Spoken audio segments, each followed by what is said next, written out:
Edition of the Right Stand. I'm Anand Narsimhan. In a short while from now, we'll get the first Finance Minister interview here at the News 18 group. Network 18 Editor-in-Chief Rahul Joshi will be in conversation with the Finance Minister. The preps are all done. The interview is just about to start, and we will bring you the first interview post the presentation of the Budget 2026 right here on CNN News 18. But before that, let's bring you up to speed on a big development. Air India statement, we are aware that one of our pilots has reported a possible defect on the fuel control switch of a Boeing 787-8 aircraft. After receiving this initial information, we have grounded the said aircraft and are involving the OEM to get the pilot's concerns checked on a priority basis. The matter has been communicated to the aviation regulator, DGCA. Air India had checked the fuel control switches on all Boeing 787 aircraft in its fleet after a directive from the DGCA and had found no issues. At Air India, the safety of our passengers and crew remains top priority. Is this perhaps the biggest expose where the aircraft itself blowing the lid off the AI-171 crash? And was there an effort to try and subvert or the actual issue with the aircraft and then transfer that on to the airline or to the pilot itself? Was it a pilot manual error or was it the fuel control switch like this one in the Boeing 787 that went off? And interestingly, this was again a London-Bangalore flight. That one was an Ahmedabad-London flight. Vivek, Anvit now joins us with more. Anvit, this is huge because the pilot is on record saying that the engine fuel switch went to the off situation, slipped down back to the off situation, not once but twice. Yes, Anand, and also, kind of speaks volumes of that AI-171, where also it was reported mainly that, fuel switch had made transition from run to cutoff. And this is what exactly has happened on this flight as well. And this is a same 878 model, wide body model of Air India. And therefore, this, clears out that there could be technical issues also that can't be ruled out. Initially, the report had come out, they had said that the fuel switch had made transition. And even in this case, pilots have reported certain issues related to the fuel switch. Now, Air India has taken note of it. They have said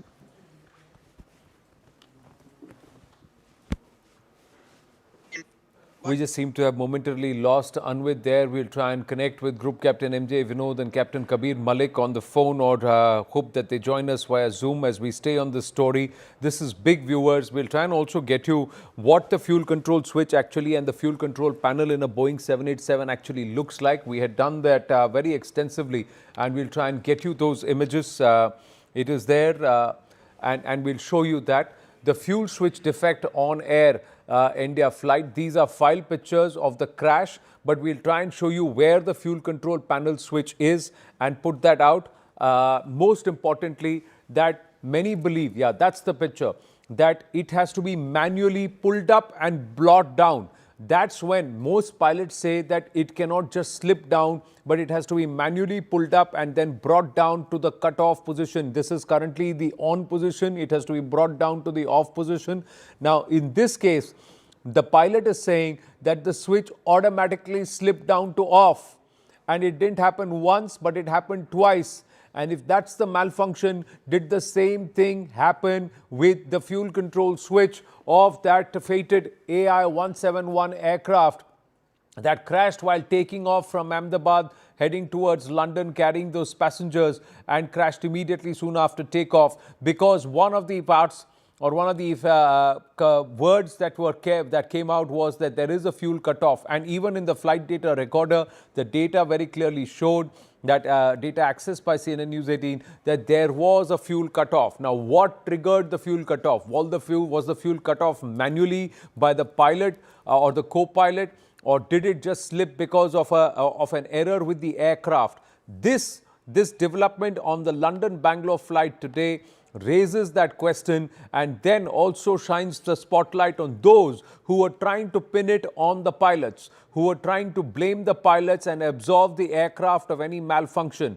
Air India's statement, read that carefully again, viewers. Air India's statement very clearly says that post AI 171, we had checked all the equipment across all their aircrafts, and all of them had been seen to function properly, and there had been a go-ahead or a green light on the functionality and the ability of the control panel and the equipment. But surprisingly, what we now see is the fact that despite all those checks, there has been a malfunction not once but twice of the fuel control switch inside a Boeing 787 aircraft. Anvit now joins us with more. So Anvit, this then lends credence to many who said that it's the fuel switch malfunction that could have caused that fated crash, even as the aircraft needed maximum fuel because it was actually in takeoff mode, the AI 171.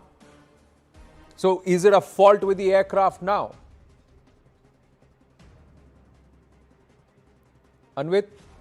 Malfunction as were being reported earlier also, and also because we had recently put this question also to the Air India CEO Campbell Wilson, and we had asked them that despite AI-17 crash, after that a detailed audit of all of wide body aircraft 878 series was done, and they had recently purchased an 878-9. So we had asked him whether all of his flights are safe, and whether the audits that were done and whatever faults were found in it, whether they were done away with or not. But he clearly stayed away from that question. We had asked him that whether all the 878 series aircraft that are there, and when the detailed inspection was done, because DGC had ordered after AI-171 crash, DGC had ordered a detailed inspection of all the wide body and the narrow body aircrafts of Air India. They had done an inspection, but when we asked him whether whatever faults were found, because recently, remember, an FAS reported also clearly mentioned that 878 series aircrafts have come across various defects, malfunctions, be it technical or mechanical. So we had put this question to Campbell Wilson, but he clearly stayed away, did not answer, and he said that all of their aircrafts are passed through highest checks, and that safety is on priority. But just days after that, pilots reporting issue in fuel switch, and that too in a similar manner and similar make of aircraft which had earlier crashed in Ahmedabad. So this seriously raises big questions on Air India's air safety, and also now initially when the pilots were being blamed, it also clearly shifts blame from the pilots or misjudgment of pilots to mechanical failure here. Okay, Anvit, thank you for that. I'm going to check if Captain S.S. Panisar is with us. He is the former director of flight safety. We'll try and go across to him to get another word. Viewers, this is quite significant what has happened. The import of it is very, very important for us to understand, because this now shines the spotlight back on the aircraft, back on the equipment, back on equipment malfunction, and also moves away from the efforts to try and discredit the pilots and then dismiss it as mere pilot error, or perhaps questioning even perhaps the mental state of the pilots in the cockpit at that time, the pilot and also the co-pilot. But in this case, an aircraft whose functionality, whose ability had been checked, whose fitness had been checked, that aircraft bound from London to Bangalore had been, or Bangalore-London, this is the sector that it was flying, malfunctioning twice. And that's the fuel cutoff switch. You see on the bottom right of the screen there, that's the fuel cutoff switch. What happens is, this is not an on and off switch. You have to pull the spring. It's got a spring. So you got to pull it out and then push it down, and then it reeves there, and then pull it up and pull it back in. So that's the on and off. But in this case, when the pull string and whatever, the pilot has then said it slipped back to off position, and it's malfunctioned not once but twice. Could the same have happened with the AI-171 now? And does this incident lend credence to that theory? Because in the data and what was accessed by CNN News 18, it was very clear that between 8:45 and 9:05 at AM, when the fatal crash happened, there was a moment where the fuel cutoff did happen. There was a fuel cutoff to the engine, and that's why the engines went off. And that's the reason why an aircraft that was climbing suddenly did not have enough height, and it just dropped dead like that and crash there soon after takeoff, the AI 171 in Ahmedabad. I'm going to check if we got SS Panisatji with us. All right, let's just get a move on here. We will try and go back to this story as and when we get more reactions.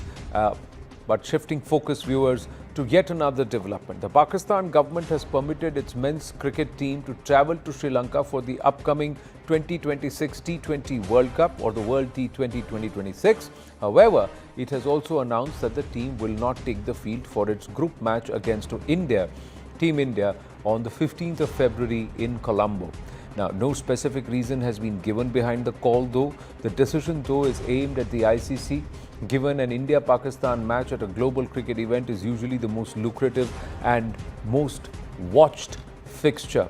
The other thing is it draws a huge amount of commercial advantage, but that accrues to both teams too.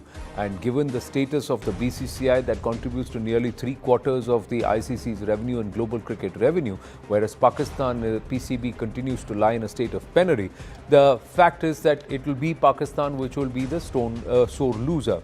However, viewers, we must also say that the PCB so far has not yet officially, in a letterhead, given it in writing to the ICC that they are not going to turn up for this match. They have not yet given it in writing. There's a lot of posting on Twitter and posturing and media sound bites, etc.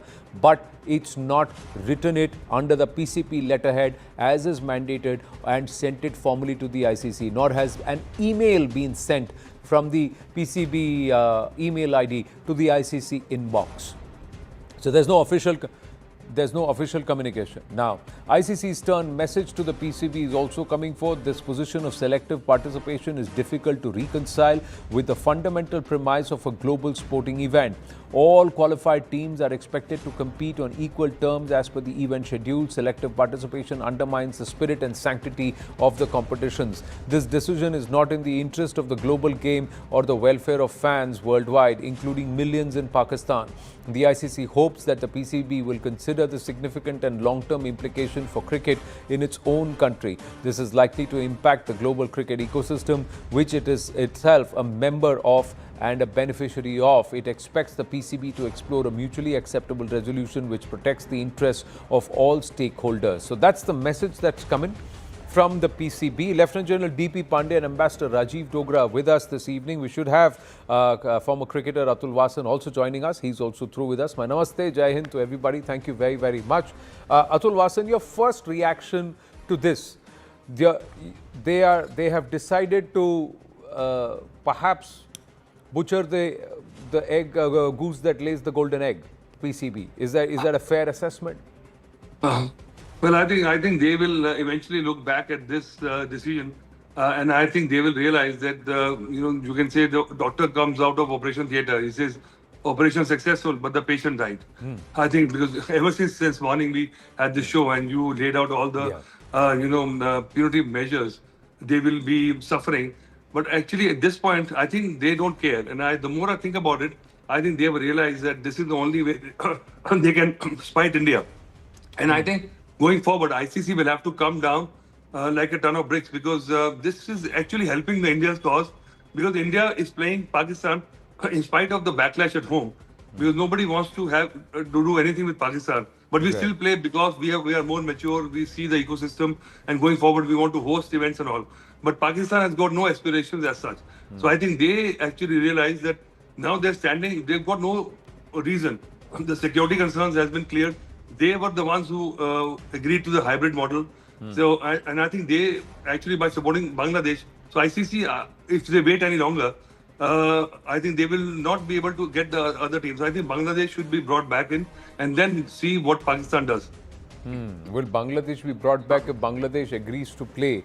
Or is it just the fact that, there's another question that remains. Why is it that the PCB has not yet officially documented their non-participation and sent an email or letter to the ICC? General Pandey, would you want to hazard a guess towards that? Why they have not done it? So, firstly, you can never trust PCB or anything which comes from Pakistan.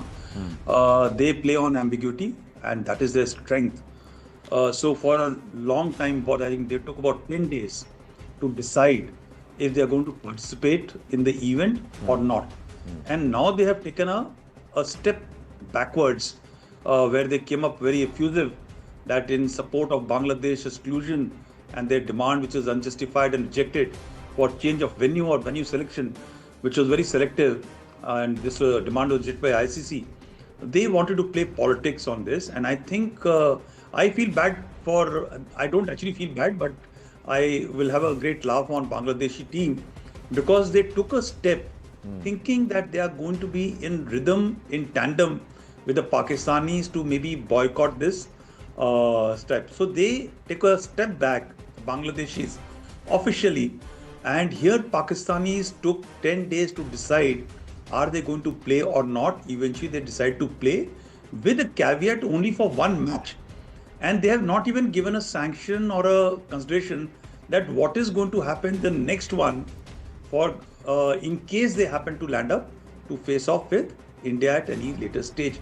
So look at the ambiguity which they are playing in, and I think they are leaving enough scope for themselves to maneuver out of the situation so that maybe they will reconcile because there's still time. There's about 2 weeks, about 13 days to go before the match.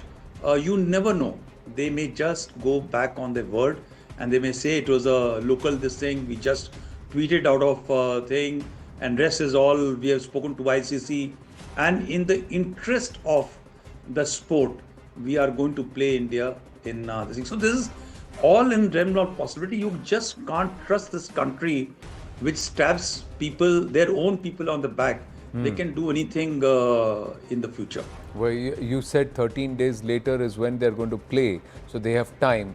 But 10 days later, Ambassador Rajiv Dogra, Bangladesh goes to the elections. 12th of February is the elections. So till then, they will keep saying, nahi jayenge, nahi jayenge, nahi jayenge. Moment the votes are cast, the ballots are in, the counting is done. Pakistan will say, in the interest of the game and in the interest of our players, we will come out and play the semi-final. You think that's what's happening? This is the Jamaat trying to whip up the anti-India sentiment in Bangladesh to try and shore up some votes in the Ghana vote. That's quite possible. In fact, every low cunning is possible with Pakistan. There's no ambiguity about that.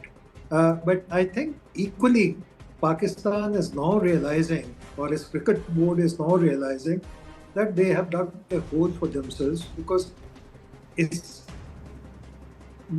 involves huge financial costs. And that is something that PCB cannot afford or Pakistan cannot afford. Where will they get millions of dollars to pay to the telecasters and also in fines to ICC? So they are in a dilemma now. But as I said, it is low cunning on part of Pakistan to keep it hanging. They think they are clever by saying that, okay, we are going to Sri Lanka, guess whether we are going to play India or not. We have not written we are not going to play India or play India either way. So this kind of behavior is to be expected from Pakistan. But what we in India don't realize is that consistently they have taken anti-India measures. For example, our aircrafts can't overfly Pakistan. That costs our airlines billions of dollars every month. We cannot send our goods to Afghanistan or Central Asia or get goods from them via the land route, which is our right and their right. Central Asian and Afghanistan's right. Again, we are losing millions of dollars every month both ways. So Pakistan will try and squeeze us in whichever way possible. Supposing Indus waters were flowing from Pakistan into India, I can bet they would not have allowed even a drop of water to come to India. So Pakistan the behavior is typical of Pakistan. The question really is, should ICC keep on tolerating this? Should India keep on tolerating this? Or should we have punitive measures? Quite frankly, despite the loss to the game, I think it is time that ICC acts firmly, tells them that if they are insistent on not playing with India, then they are banned from playing any international cricket for whatever time ICC Well, decides. that is and where also impose punitive penalties. Fair point that you make. The point is that they will try and double cross the Bangladeshis. They will double cross all those who are currently celebrating, saying, "Ye dekho India ko maza chakaya." It's about the fact is that they have nothing to wear and nothing to hide. So themselves with, because they are absolutely stripped down bare. It's 140 crore per match. The amount of money that they will have to pay in penalties and legal fees and etc. If they forfeit this game is nearly about 40% of the overall worth of the PCB. They don't have this kind of money. So, Atul Vasan, in the next 48 hours, we're given to understand the ICC is going to meet. Should the ICC call the PCB's bluff? They have to. Actually, I think if you give them more leverage, you can easily see that they are trying to just delay it and just throw spanner in the work. And I think by this, they will not gain anything. They don't care about the cricket and cricket system now, because the regime and the military and the PCB is one person. So I think this is all geopolitics. They have weaponized cricket, and I think they don't care about the cricket and cricketers. As it is, they are not winning. They know that they are not a good team now, because they're still suffering, or maybe still because of that what happened with Sri Lankan team being attacked. The system, actually, the Pakistan cricket has gone down because they didn't get the exposure. But if this goes down, and the ICC has to come down strict, because they are helping India's cause, because India is playing Pakistan because it's a necessary evil. Because we upset a lot of people at home who don't want anything to do with Pakistan, where people have died and all. So I think they will ostracize themselves from world cricket and just play the hand. And I think they owe money to the whole world. And this is not their money. उनके पैसे यानी दुनिया के पैसे देने हैं. वो कह रहे हैं चलो ये भी ठीक है. And they are so jealous of India. Our cheeks are red because we eat apples. They want to make their cheeks red by slapping themselves. You said that brilliantly. But do you think there should be some punitive action, that if the PCB doesn't give a formal letter, then should the ICC allow them to hold this for ransom? The other thing is, it's also an insult to Sri Lanka. You're going to Sri Lanka to play, but you've not given the grounds as to why you don't want to play against India. They've not even explained the grounds why they don't want to play against India. Atul Vasan. Hindi में एक saying है कि आटा गूंथते हिलते क्यों? So no matter what you do, they'll find a reason to do that. I think they were party to this hybrid model, and since India didn't go to Pakistan, so they agreed to Sri Lanka. Now they are not coming out with the fact that they are upset with Bangladesh being not allowed to play the games in Sri Lanka, which was shot down 14-2. So now nobody is standing with them. And I think if Bangladesh is brought back, and I think ICC should not even give them any more time, because this is going to, not 15 days. World Cup is starting in 4 days' time. So I think you have to just go to the panic mode tomorrow. General Pandey, you think the ICC should do something punitive, or should Bharat consider this from a diplomatic level and not get overtly involved in this and let it pan out as it does officially within the cricketing corridors? I think, firstly, look, against all political sensibility, and I think Atulji and we discussed at some other forum last time, India continues to play Pakistan, which the popular mandate in the country is that they should not, right? But yet BCCI, in the international norms, in the decency of geopolitical environment, continues to play at the cost of political leverage at home. So that is how India is, right? Pakistan is a different game. I think Rajiv ji has very well articulated. But the fact is that today ICC needs to take a call and ask for a formal letter and seek that letter. That tweets are not their expression of interest. They are not formal this thing. And as they go forward, with the delay which they make about this decision, the penalty charges should come out. And I think one single line which has been done before also to Pakistan, in case they don't give NOC to the foreign players to come out and play in the PCB, their own internal games are going to get dead, right? Yeah, the other part which both Vasanji and Rajivji has said is very clearly that they are willing to spite themselves to be able to spite at us. But articulation from ICC should be, or even BCCI should put forth, is that Bangladesh did not want to come and play, citing security consideration and some other considerations. Yeah. Right. And therefore, while it was not acceptable to us and we have not allowed them to, but given your terms and conditions with India, we have allowed a Sri Lanka venue to host the match. Why are you pulling out? Right? So that consideration doesn't exist for them to pull out of the match. And so I think this whole game which they are playing needs to be taken to its finality, and they should be called out for once in the world environment for their lies and ambiguity which they create. Right. But is this going to have whip up that anti-India sentiment and help the Jamatis in Bangladesh? Who cares? No, I don't think so. Please understand that Jamatis have got enough whip to continue to push their population to vote for them. We can debate this on a separate subject. Today, Jamaat has got entrenched with BNP, is also entrenched with NCP. Formally with NCP, if they come in power or even in partial power, or they have enough seats along with NCP, you know exactly the power leverage is going to lie in the hands of Jamaat. And BNP has been using Jamaat to come up into power and contest elections against Awami League. And I don't think playing match in India or not playing match with India by Pakistan is going to have any let me ask you, what is Pakistan's game here? They want to spite and all is okay. If they wanted to spite Atul Vasan, then why play the under-19 match and get hammered in 33 overs? They couldn't make the runs and India thrashed them again. So why play the under-19 if they... Is there something else brewing? Should the authorities be alert for perhaps a terror strike or an attempt to try and showcase a scenario that, taint the ICC World T20 because Bharat is playing host? Is it for me? Yes, Atul Vasan.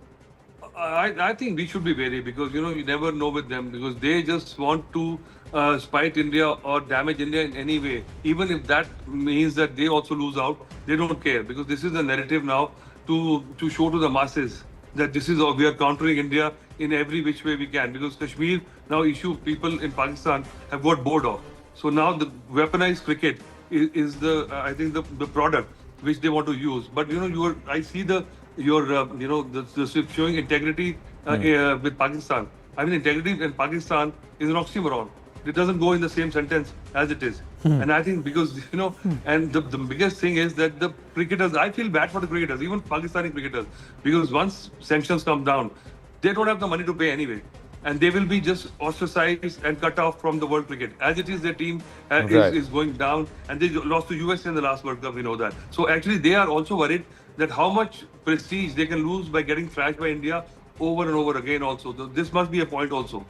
True. There is something which is also brewing. Is this going to actually hold up the political stock of an Asim Munir and a Khwaja Asif and a Shahbaz Sharif in Pakistan when they're getting hammered by the Baloch, they're getting hammered at the Durand line by the Afghan, they're being treated like doormats by the Chinese and also by the Americans. So there is no political stock or capital that they are able to build. So whipping up sentiment against India using cricket, is that going to help, or is it going to further alienate the masses from the polity? Because the team is very unhappy by the decision that the government's taken. Because Salman Agha had nothing else to say but to say, we've got no say in this. It's the government that's taken the call. Anyway, thank you very much, gents. Thank you, Atul Vasan. Master Rajiv Dogra and Lieutenant General D.B. Pandey do stay on with us as we shift focus. And a very big development, viewers, just would like to bring you up to speed on what's happening on the eastern side of our country. That's also raised huge security concerns in Bharat. Bangladesh has actually finalized a significant defense agreement with China to establish a state-of-the-art facility to manufacture advanced drones.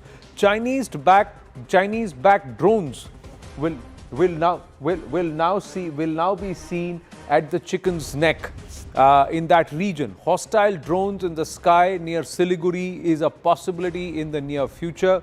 Chinese UAV footprint near the Chicken's Neck is what we are reporting. We are given to understand because Bangladesh has finalized a significant defense agreement with China to establish state-of-the-art facility on the manufacture of advanced drones. And this government-to-government G2G deal signed between Bangladesh Air Force BAF and the state-owned China Electronics Technology Group Corporation aims to have the drone plant operational in the Bogra region by late 2026. It will be a full technology transfer from CETC to the BAF, marking a shift from mere procurement to domestic production. The drone factory to impact the Siliguri corridor, that's the big question. That's because you will have the MALE and the VTOL drones that can loiter for about 24 to 48 hours. That's what's going to be manufactured. The drones can do troop mapping quietly, watch rail lines, convoys and air defense patterns. Data gathered in Bangladesh can also be shared with Beijing, which is a no-brainer. They are obviously going to tap into that data and not just see positions but also detect patterns. Prepare China to pressure or disrupt the corridor in a crisis situation, and strategic pressure to force Bharat into investing into counter-drone grids. Let's get in our guests and try and understand from them their thoughts, because there is a lot of activity at the Chicken Neck. Local politicians are also opposing setting up of a base in that Kishanganj region to try and further monitor the Chicken Neck. There is a big thrust towards the northeast and also modernization of our military equipment and our capabilities in the budget. Ambassador Rajiv Dogra and Lieutenant General D.P. Pandey, your thoughts. General Pandey. Yeah, so firstly, one challenge which Chinese had with launching their UAVs was the distance and the elevation from where they used to launch. So when you launch from a higher elevation at about 11,000, 12,000 from the plateau area, the all-up weight or the weight which they could carry and the distances, because of the restriction of fuel they could carry and the loiter time used to be restrictive. So while they had an access from the Doklam region to be able to watch the Chicken's Neck area and the area around, but then now with this development, it allows them a closer watch, longer overflight or longer stamina to fly in the air to carry out observation in the region. And of course, the capacity and seeing the nature of Bangladesh to allow a nation to use a territory for geopolitical reasons is quite evident that in the south you are allowing Americans to use St. Martin Island, in the north you are using the Chinese to come out and play funny with us. So it's a security challenge.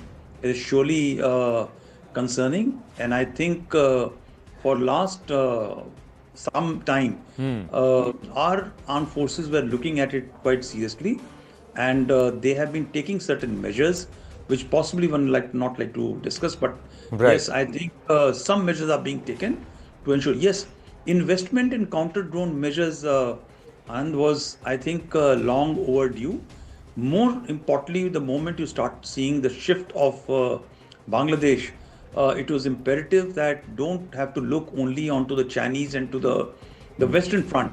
You need to start looking also at very, very intimately onto the Bangladesh border. But but what is very keen and to observe is that on one side of the border to the Bangladesh, they are willingly giving space to Chinese, to our enemy. Yeah.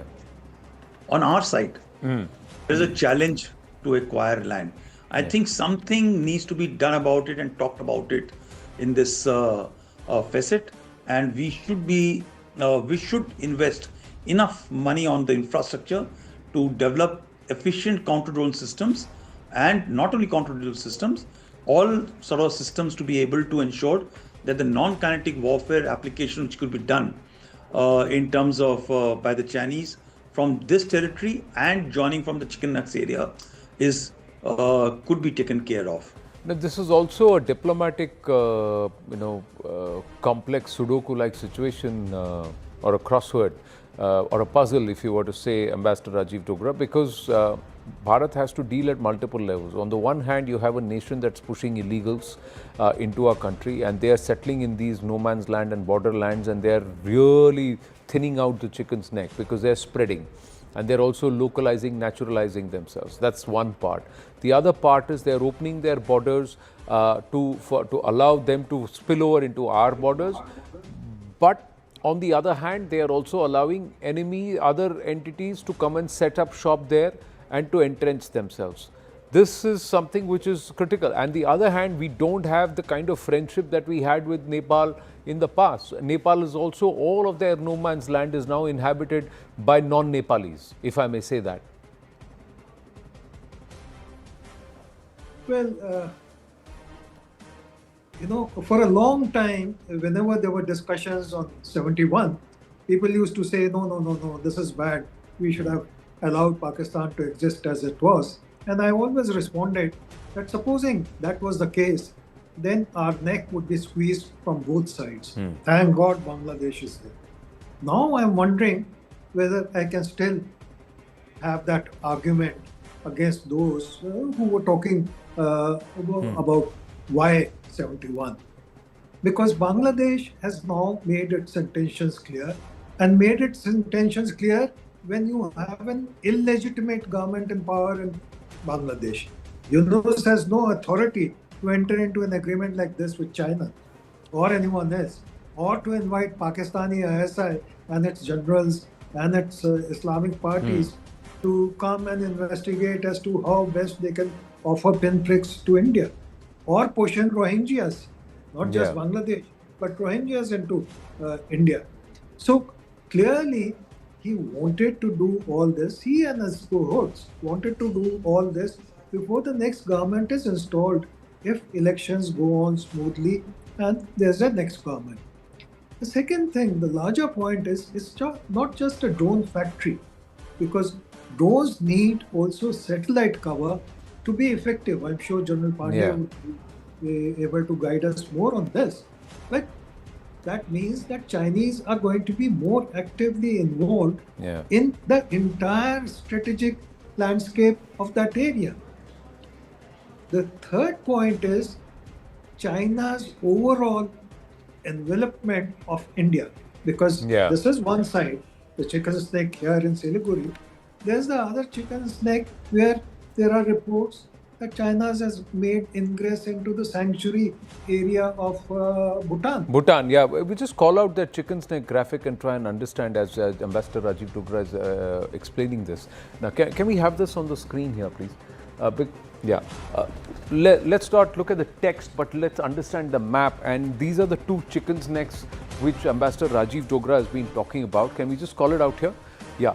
Now, one is, viewers, this is the chicken neck which we have highlighted here, because this is the corridor from Bharat into the northeast, and this is a narrow 22 kilometer thing. Now, if this is cracked, so rest of the northeast gets stuck, we get stuck. But this is another chicken's neck. Now, you see this is another chicken's neck. This sanctuary portion, if the Chinese enter, they are then directly into Bharatiya land, one, and Bhutan then gets cut off from Sikkim. So Sikkim gets surrounded by the Chinese from one side, and then they get in here. Is this the other portion that you were talking about, Ambassador Rajiv Dogra? Exactly. Now, the problem does not end there. I mean, these two chicken snakes are vital, as you mentioned. China has spread an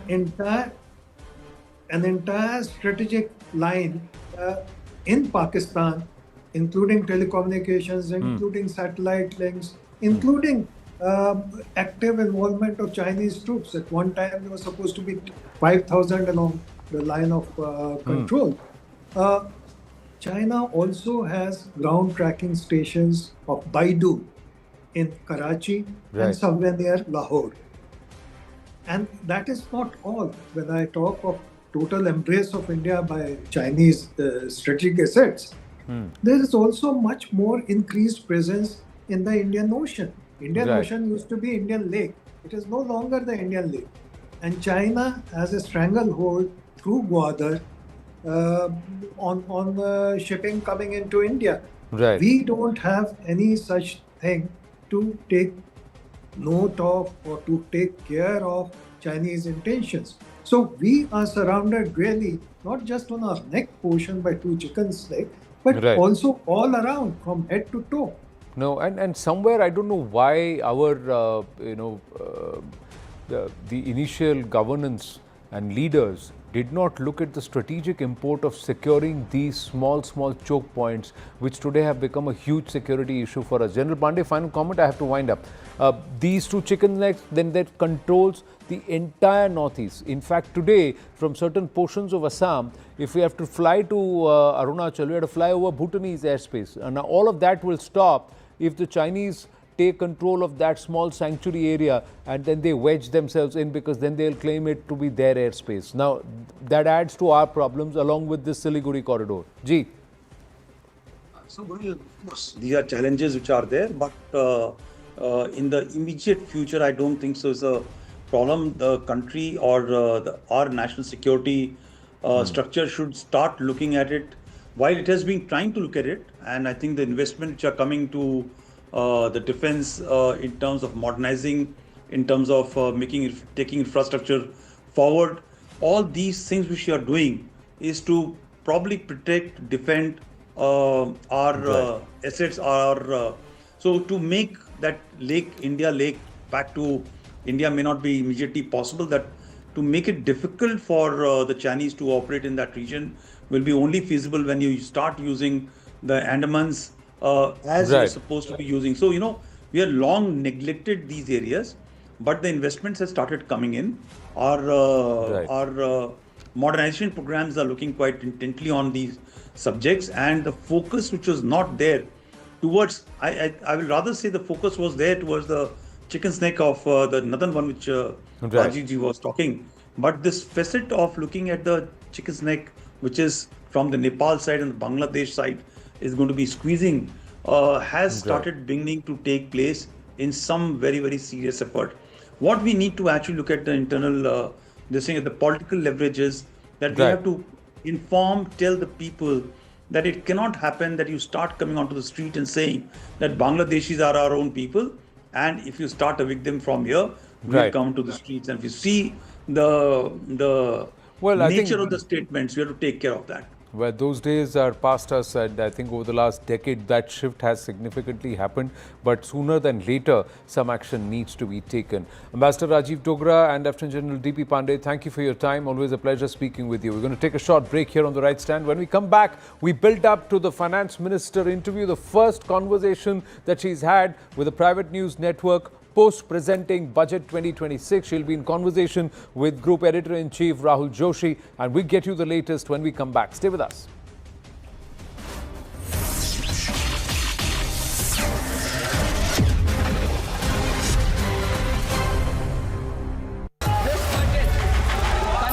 You've heard the budget. Now, understand its impact. Hear it directly from the architect of the budget. Finance Minister Nirmala Sitharaman's first interview post-budget with Editor-in-Chief Rahul Joshi. News 18 Network exclusive. Tonight at 8, the FM interview across the News 18 Network. This is News 18 Network.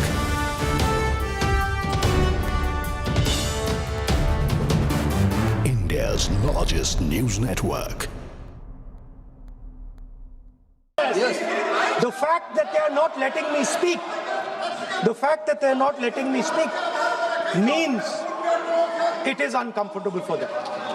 Now, I would like to explain in a little bit of detail what this issue of national security exactly was. Okay? Rajnath ji is sitting here. Rajnath Singh ji, sir, please. Rajnath Singh ji is sitting here. He is aware of this matter. He is the minister. He is the person that spoke to General Naravane.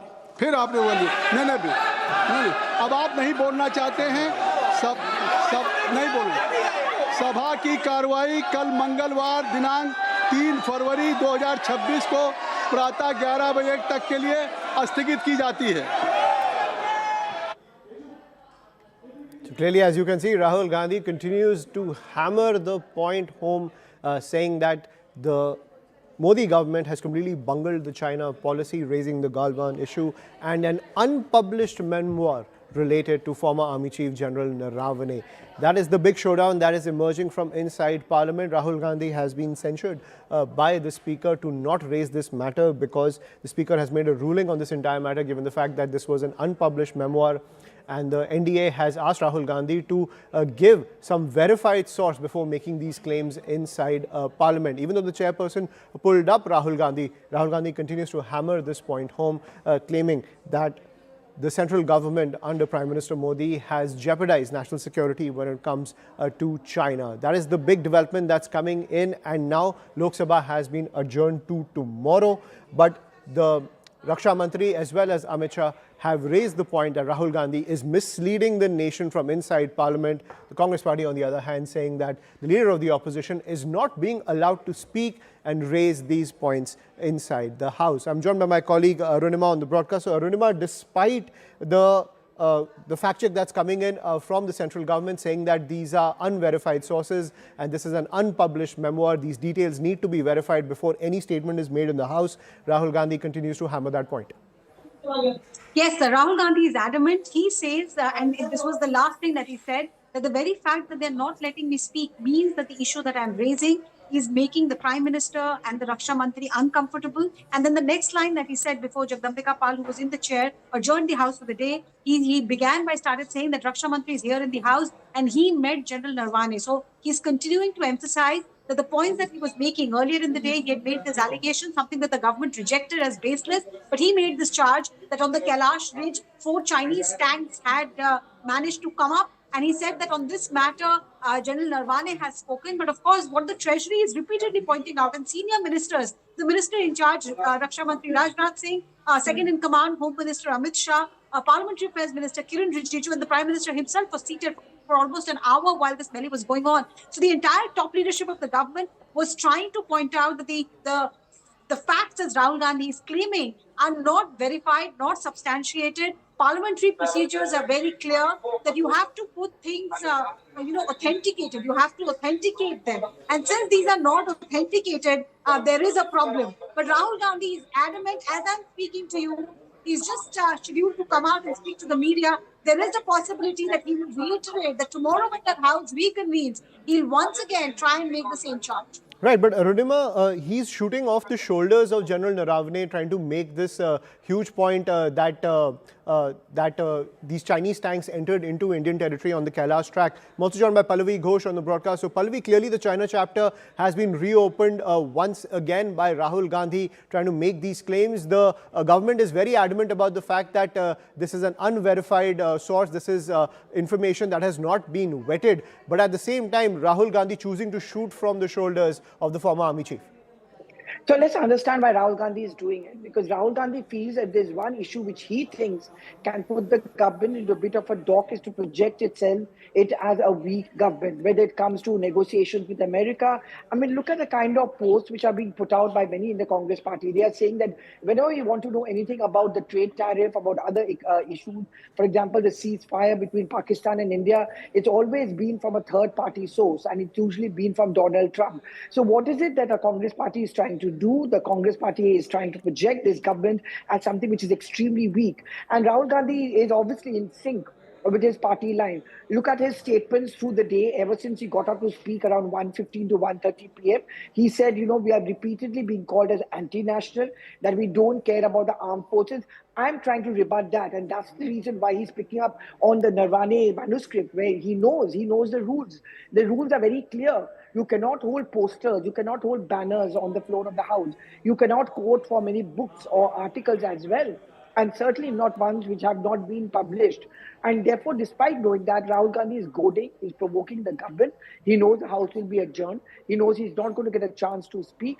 He's coming back repeatedly making this point. So clearly his strategy is to project the Prime Minister as being a weak Prime Minister who could not stand up and show the lal aankh, to quote the Congress party, to the Chinese, or whether it comes to Pakistan as well. Right, thank you.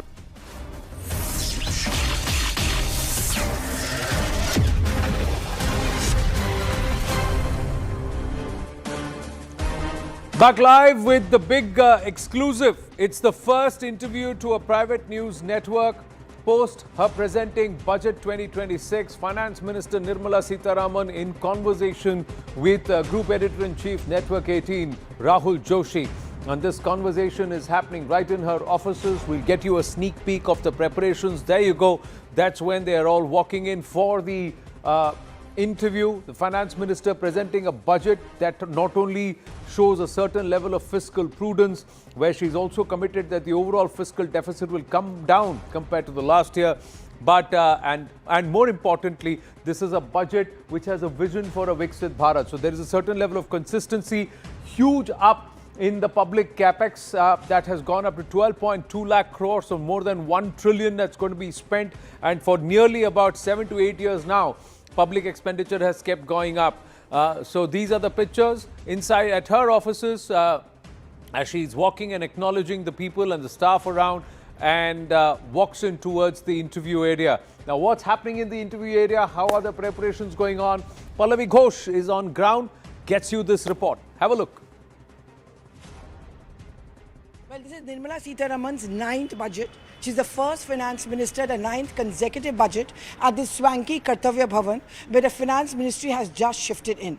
So this is the big story which all of us have been tracking, the Naya budget for the Naya Bharat 2026. What all has she given in store for that? How to cut out the nuances? And as no surprise, Network 18, as always, has been chosen as the first post-budget interview, and Rahul Joshi is also the first one, as always, been chosen to give that interview by the finance minister. I'm going to just try and get a track of Rahul. Rahul, as you just get ready for the big interview, one quick word from you. Why should people listen to Network 18 tonight? I think because we've got the first interview with the Honorable Finance Minister, I think we have some really exciting questions for her. So everyone should be tuned into our channels tonight. Okay. So everyone should be tuned into a channel tonight and always. You know, it's a question of trust. It's a question of capability. The finance minister chooses which channel she wants to go on. The finance minister also chooses who she wants to speak to. Remember, after the big GST, the first big interview was given to us on Network 18, which we beamed live across different languages, different channels, and it got us a huge traction. Thank you very much to our viewers, as always, for giving over 1 million views on our YouTube channel. Do connect to all our YouTube channels as well as to all our channels across, as Rahul Joshi takes all the tough questions, asks all the tough questions which people want to know. When we want Budget 2026 to be deciphered, to be broken down, because remember, the finance minister, the government, always chooses Network 18 and Rahul Joshi first.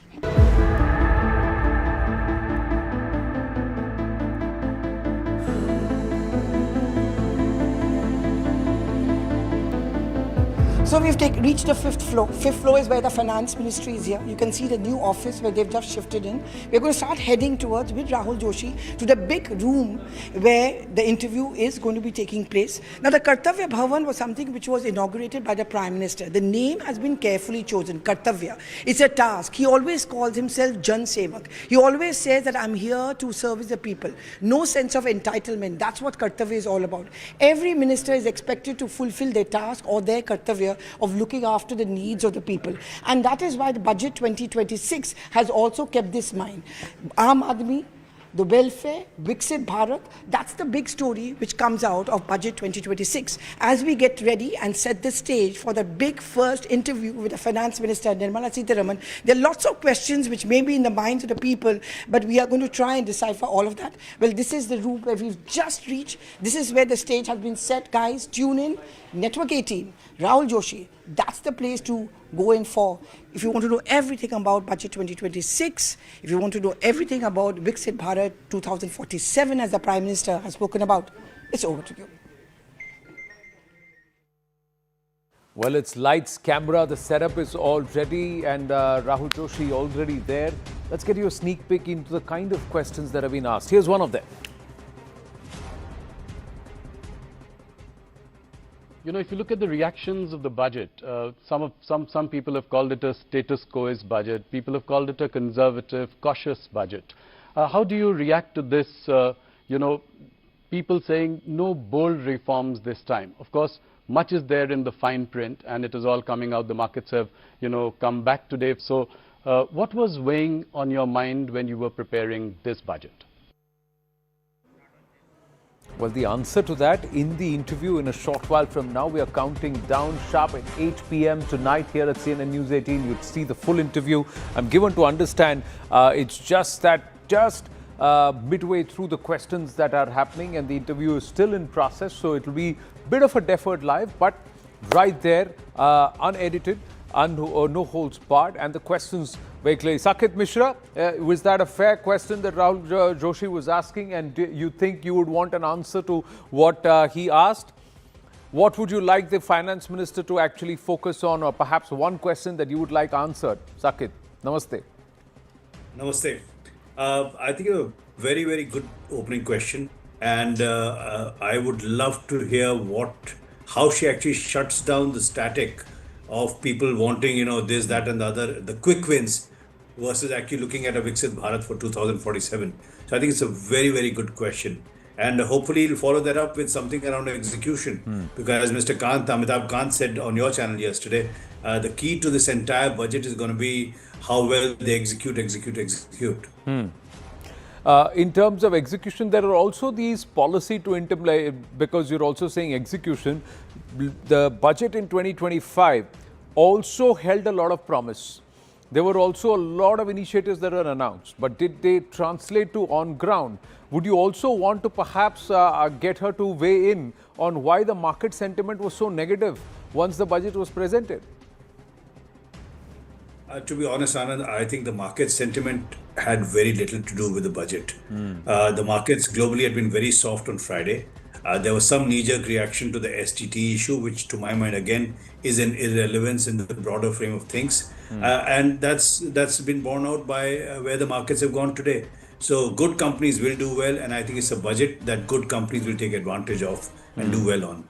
In terms of stocks, there are doubts about STTs and futures, whether revenue is also going to be loaded with the kind of taxation. Would you want that